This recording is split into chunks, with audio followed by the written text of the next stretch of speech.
Assalamualaikum warahmatullahi wabarakatuh. Mengenalkan saya Atta Muhammad Al-Ahsan, siswa SMP Islam Al-Azhar 12 Mangun. Di sini saya akan mendokumentasikan dongengnya saya yang berjudul Ikan Mas Ajaib.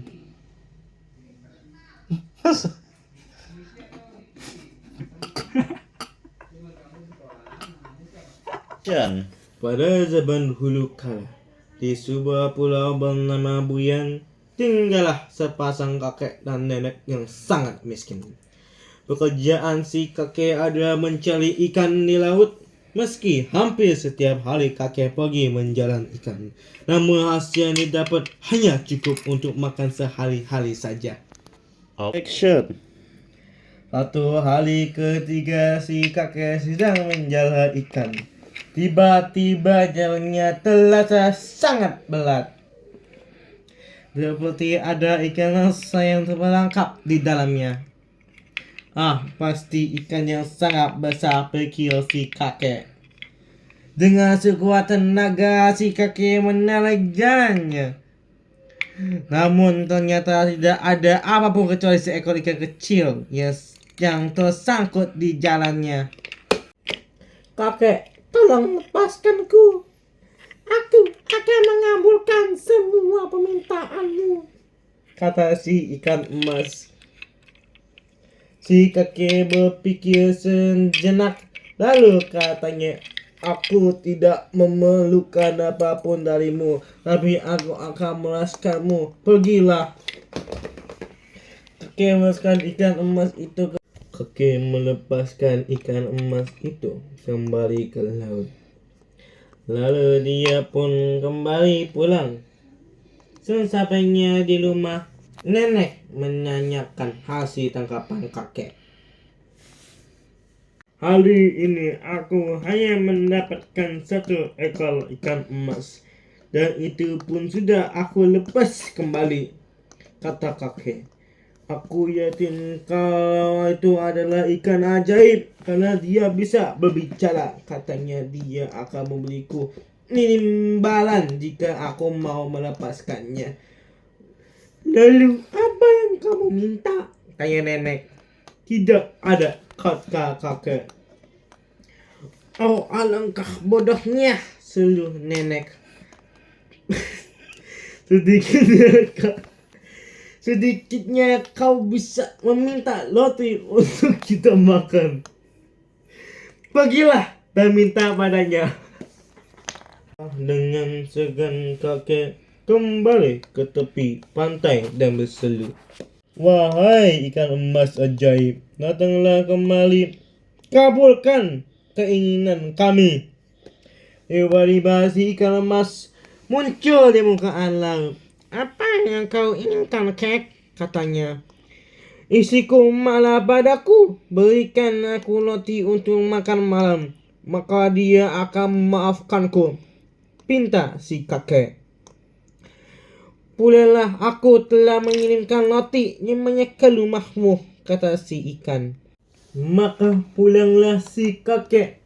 Setibanya di rumah, didapatnya meja makan telah penuh dengan roti. Kayaknya mana? Tapi istrinya masih tampak malah padanya, katanya, "Kita telah punya banyak roti, tapi wastafel kita rusak. Aku tidak bisa mencuci piring. Pergilah kembali ke laut dan mintalah ikan ajaib memberikan kita wastafel yang baru," kata nenek. Terpaksa si kakek kembali ke tepi laut dan berseru, "Wahai ikan emas ajaib, datanglah kemari, kabulkan keinginan kami." Ups, Kak Emas muncul. "Apa lagi kau inginkan, kek?" "Nenek menyuruhku memintamu agar memberikan kami wastafel yang baru," pinta kakek. "Baiklah," kata ikan, "kalau boleh memiliki wastafel baru juga." Kakek pun kembali pulang. Belum lagi menginjak halaman, si nenek sudah menghadangnya. Istilah lagi. Mintalah pada si ikan emas untuk membuatkan kita sebuah rumah baru. Kita tidak bisa tinggal di sini terus. Rumah ini sudah hampir kokoh. Maka si kakek pun kembali ke tepi laut dan berseru. Wahai ikan emas ajaib, datanglah kemari, kabulkan keinginan kami. Dan sejak ikan emas itu muncul di hadapan si kakek. Apa yang kau inginkan lagi, kakek? Buatkanlah kami rumah baru, pinta kakek. Istriku sangat marah. Ingin tinggal di rumah kami yang lama karena rumah itu sudah hampir roboh. Tenanglah, kek. Pulanglah keinginanmu. Sudah kau kubulkan. Kakek pun pulang. Sesampainya di rumah, dilihatnya bahwa rumahnya telah menjadi baru. Rumah yang indah dan terbuat dari kayu yang kuat. Dari depan pintu rumah itu, nenek sedang menunggunya dengan wajah yang tampak jauh lebih marah dari sebelumnya. Dasar kakek bodoh! Kira-kira aku akan merasa puas hanya dengan membuatkan rumah baru ini? Pergilah kembali dan memintalah pada ikan emas itu bahwa aku tidak mau menjadi istri nelayan. Aku ingin menjadi nyonya bangsawan, sehingga orang lain akan menuruti keinginanku dan menghormatiku. Kesekian kaliannya, si kakek kembali ke tepi laut dan berseru. Wahai ikan emas ajaib, datanglah kemari, kabulkan keinginan kami. Dalam sejam ikan emas itu muncul di hadapan si kakek. Apa yang kau inginkan lagi, kakek? Istriku tidak bisa membuatku tenang. Bahkan semakin malah. Katanya dia sudah lelah menjadi istri nelayan. Tak ingin menjadi nyonya bangsawan. Pinta kakek. Baiklah, pulanglah keinginanmu. Sudah dikabulkan, kata ikan emas. Dah. Alangkah terkejutnya si kakek ketika kembali. Ternyata kini rumahnya telah berubah menjadi sebuah rumah yang megah. Terbuat dari batu yang kuat, 3 lantai tingginya, dengan banyak sekali pelayan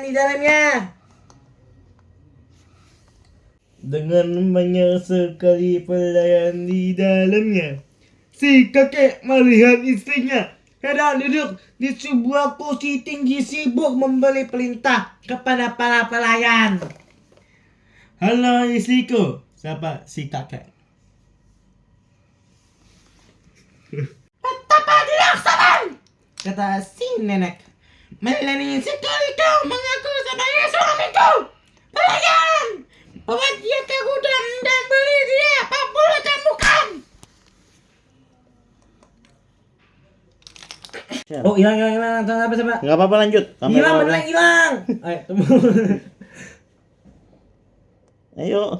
Segera saja para pelayan menyeret si kakek ke gudang dan menjabulkan sampai si kakek hampir tidak bisa berdiri.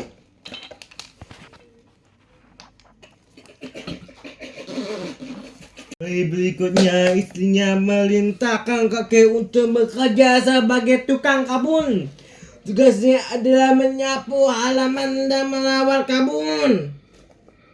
Dasar perempuan jahat, pikir si kakek. Aku sudah memikirkan dia keberuntungan, tapi dia bahkan tidak mau mengakuku sebagai suaminya. Nah itu bagus kan namanya. Lama-kelamaan si nenek bosan menjadi nyonya bangsawan.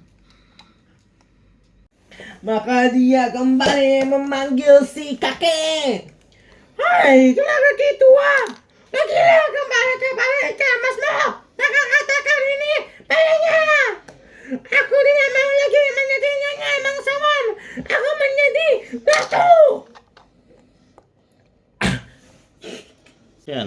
Maka kembalilah si kakek ke tepi laut dan berseru, "Wahai ikan emas ajaib, datanglah kemari, kabulkan keinginan kami." Dalam sekejap ikan emas itu muncul di hadapan si kakek. "Apa yang kau inginkan lagi, kakek?" "Istriku semakin keterlaluan. Dia tidak ingin lagi menjadinya bangsawan, tapi ingin menjadi ratu." "Baiklah, pulanglah keinginanmu. Sudah dikabulkan," kata ikan emas. Sesampainya kakek di tempat dulu rumahnya berdiri, kini tampak olehnya sebuah istana berlatap emas. Dengan para penjaga berlalu lalang, istrinya yang kini berkainan layaknya seorang ratu berdiri di bahkan dikelilingi para jendela dan gubernur. Ramai gitu dia mengangkat tangannya, maka berbunyi diringi musik dan para tentara akan bersorak-sorai. Setelah sekian lama, si nenek kembali bosan menjadi seorang ratu. Maka dia memerintahkan para jendela untuk menemukan si kakek dan membawanya ke hadapannya. Seluruh istana sibuk mencari si kakek. Akhirnya mereka menemukan kakek ini kabur dan membawanya menghadap ratu.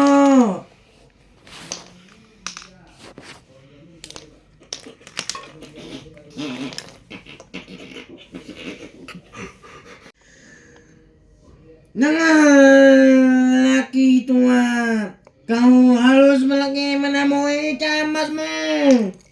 Katakanlah padanya bahwa aku tidak mau lagi menjadi ratu. Aku mau menjadi dewi laut sehingga semua laut dan ikan-ikan di seluruh dunia menuruti perintahku." Kakek terkejut mendengar permintaan istrinya. Dia mencoba menolaknya, tapi apa daya nyawanya adalah taruhannya. Maka dia terpaksa kembali ke tepi laut dan berseru, "Hai ikan emas ajaib, datanglah kemari, kabulkanlah keinginan kami." Kali ini si ikan emas tidak muncul di hadapannya. Kakek mencoba memanggil lagi, namun si ikan emas tetapi tidak mau muncul di hadapannya. Dia mencoba memanggil untuk ketiga kalinya. Tiba-tiba laut mulai bergolak dan bergemuruh.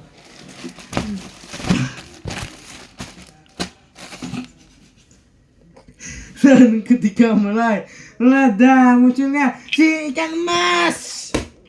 "Apa yang kau inginkan lagi, kakek?" "Istriku benar-benar telah menjadi gila," kata kakek. "Diam.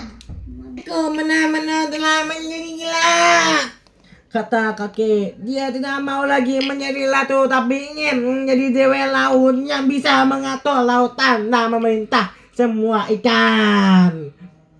Si ikan emas terdiam dan tanpa mengatakan apapun dia kembali menghilang ke dalam laut.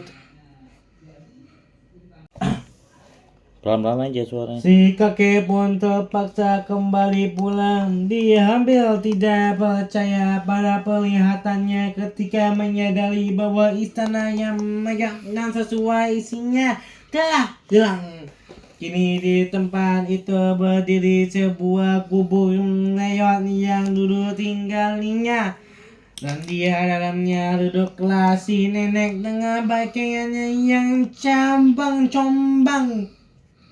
compang-camping. Mereka kembali hidup seperti dulu. Kakek kembali melaut Namun seberapa kelasnya pun dia bekerja, hasil yang didapat hanya cukup untuk makan sehari-hari saja. Yang bisa disampaikan di dalam cerita dongeng yang saya dokumentasikan adalah jangan pernah selalu mengikuti kemauan istri atau bisa membahayakan dirimu.